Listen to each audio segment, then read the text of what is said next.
Students हम लोग start कर रहे हैं क्लास 7 का चैप्टर नंबर 1 जो कि है जियोग्राफिकल डाइवर्सिटी इन इंडिया। तो सबसे पहले आप समझो कि जियोग्राफिकल डाइवर्सिटी कहने का मतलब क्या है। तो देखो जियोग्राफिकल बोल रहे हैं, इसका मतलब जो अर्थ का जो फिजिकल फीचर्स है जैसे कि माउंटेन्स, प्लेट्यू, प्लेन्स, इनके बारे में बोल रहे हैं। जो अलग अलग क्लाइमेट्स के वेरिएशंस होते हैं, hot climate, moderate, humid climate, ये सब इनके बारे में हम लोग बात कर रहे हैं। ठीक है। तो बोला गया है कि जियोग्राफिकल डाइवर्सिटी, डाइवर्सिटी का मतलब डिफरेंसेस समझ रहे होंगे। यानी कि इंडिया के अंदर में जो अलग अलग लैंडफॉर्म्स है, ठीक है, जो कहीं पे पहाड़ है तो कहीं पे प्लेन्स है तो कहीं पे प्लेट्यूज है, कहीं पे वैलीज है। तो ये जो डाइवर्सिटी है, ठीक है, ये जो विभिन्नताएं है, जो डिफरेंसेस है इंडिया के अंदर में, इसके बारे में पढ़ने वाले हैं। ठीक है, इस चैप्टर के अंदर में। और देखो श्री और बिंदु जो है यहाँ पे इन्होंने क्या कहा है कि हमारे लिए या हमारे पास अगर बोला जाए तो by its very geography the country India appears to be quite distinct from the other countries, कि हमारा जो इंडिया है बाकी दूसरे देशों से काफी अलग दिखता है। and that itself give it a certain natural characteristics, और यही चीज कि इंडिया जो है वो बाकी की कंट्री से काफी ज्यादा अलग दिखता है, ये इंडिया को एक नेशनल कैरेक्टर देता है। ठीक है, ये इन्होंने किसने कहा है, सर अरविंदो ने कहा है। तो हमें पढ़ना है चैप्टर्स, ठीक है, और ये चैप्टर्स पढ़ने के बाद ये कुछ सवाल है जो आप आसानी से इसका जवाब दे पाओगे, जैसे कि what are key what are some key geographical features of India, India के जियोग्राफिकल फीचर्स कौन कौन से हैं। How does India geographical diversity affect our life, और इंडिया के अंदर जो ये जियोग्राफिकल डाइवर्सिटी है, अलग अलग जो जियोग्राफी है, ये हमारे लाइफ को कैसे प्रभावित करता है। इसका जवाब आप लोग इस चैप्टर के कंप्लीट होने के बाद दे पाओगे। तो देखो स्टार्ट किया गया है यहाँ से। इन 1984 Rakesh Sharma, the first Indian astronaut to go into the spoke with then Prime Minister of India, Indira Gandhi, when she asked him, "How does India look from the space?" He replied, "सारे जहां से अच्छा, better than the world." This is a title of well-known poem of the early 20th century. तो देखो बताया गया कि 1984 में जो है होते हैं राकेश शर्मा। ठीक है, 1984 में राकेश शर्मा जो बनते हैं पहले भारतीय जो कहाँ जाते हैं, स्पेस के अंदर जाते हैं। वो बात करते हैं उस टाइम के जो इंडिया की प्रधानमंत्री होती है इंदिरा गांधी, उनसे बात करते हैं जब वो पूछती हैं।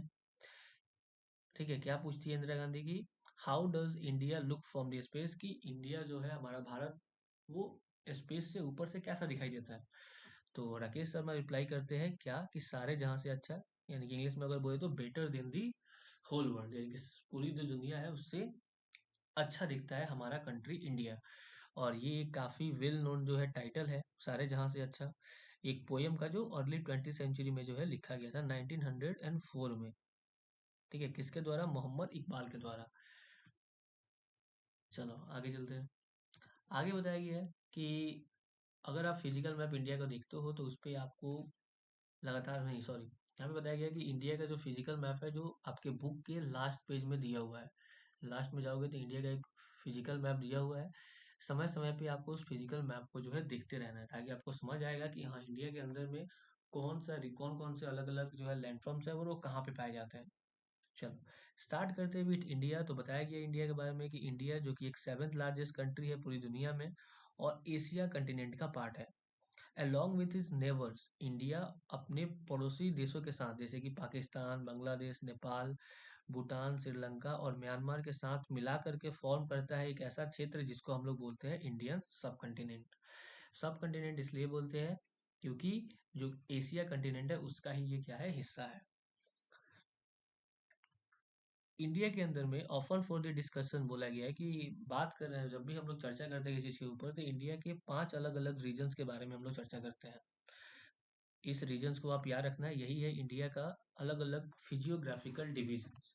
ठीक है, कौन कौन से, एक mountain zone, great mountain zone, plains of Ganga and the Indus, the desert region, the southern peninsula and the islands. ये 5 के नाम आप लोग याद रखोगे। इस चैप्टर में हम लोग इन्हीं के बारे में जो है देखेंगे। ये जो 5 हमने यहाँ पे बताया, जो 5 अलग अलग लैंडफॉर्म्स के बारे में या 5 अलग अलग रीजन्स के बारे में बताया, इसके बारे में इस चैप्टर में पढ़ेंगे, और एक ग्लिम्स जो हम लोग देखेंगे कि वो सारी चीजें ऊपर से कैसे दिखती है, फिगर के माध्यम से जो है दिखाया गया होगा। चलो उसके नीचे हमें याद रखना है कि हिमालयन माउंटेन जो माउंटेन रेंज है, इतना बात याद रखना कि हिमालय कोई माउंटेन नहीं है, ठीक है। माउंटेन रेंज क्या होता है, याद रखना है आप, आपके लिए मैं बताया था पहले ही। माउंटेन रेंज क्या होता है, तो ग्रुप्स ऑफ माउंटेन, ठीक है, जो एक लाइन से एक सीरीज में होते हैं उनको हम लोग बोलते हैं माउंटेन रेंज, ठीक है। तो ऐसे ही बहुत सारे माउंटेन्स है इंडिया के नॉर्थ में, ठीक है, जो एक लाइन में है, ठीक है, एक लाइन में एक दूसरे से जुड़े हुए हैं। उन सारे माउंटेन्स को कलेक्टिवली क्या बोला जाता है, हिमालयन माउंटेन रेंज बोला जाता है। हिमालयन माउंटेन रेंज के अंदर में बहुत सारे अलग अलग माउंटेन्स है, ठीक है।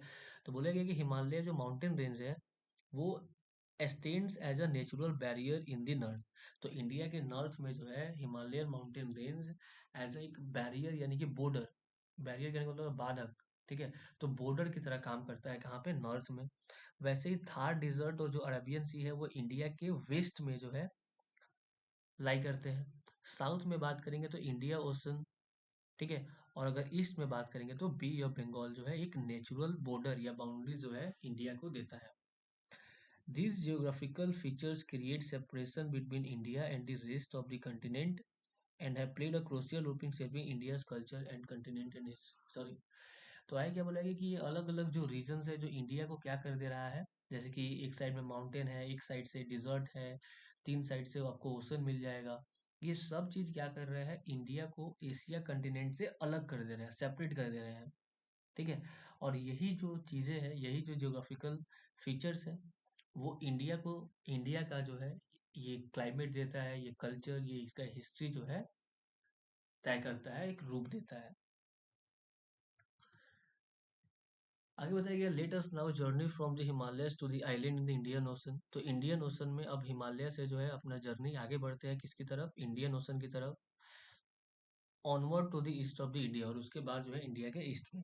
The diverse colour on the map already give us sense of geographical diversity. और पेज पहले ही मैंने बताया, बुक के लास्ट पेज में एक मैप दिया हुआ है, उस मैप पे देखोगे तो अलग अलग जो कल्चर कलर्स है वो दिखा रहे हैं अलग अलग जियोग्राफिकल डाइवर्सिटी जो इंडिया के अंदर में है, उसको यानी कि अलग अलग लैंडफॉर्म्स को दिखा रहे हैं, ठीक है, जिससे आप फैमिलियर होंगे अगर आप लोग मैप को देखते हो तो। और उसमें जो कलर है वो इंडिकेट कर रहा है हाइट्स, ठीक है। एल्टीट्यूड्स का मतलब है हाइट। तो कौन सा रीजन कितने हाइट पे है इसको दर्शा रहा है क्या, जो कलर यूज किए गए हैं आपके लास्ट में जो मैप दिया हुआ है इंडिया का उसमें। तो देखो, ये था इंट्रोडक्शन पार्ट। ऑफ अगले लेक्चर से हम लोग देखेंगे हिमालय से।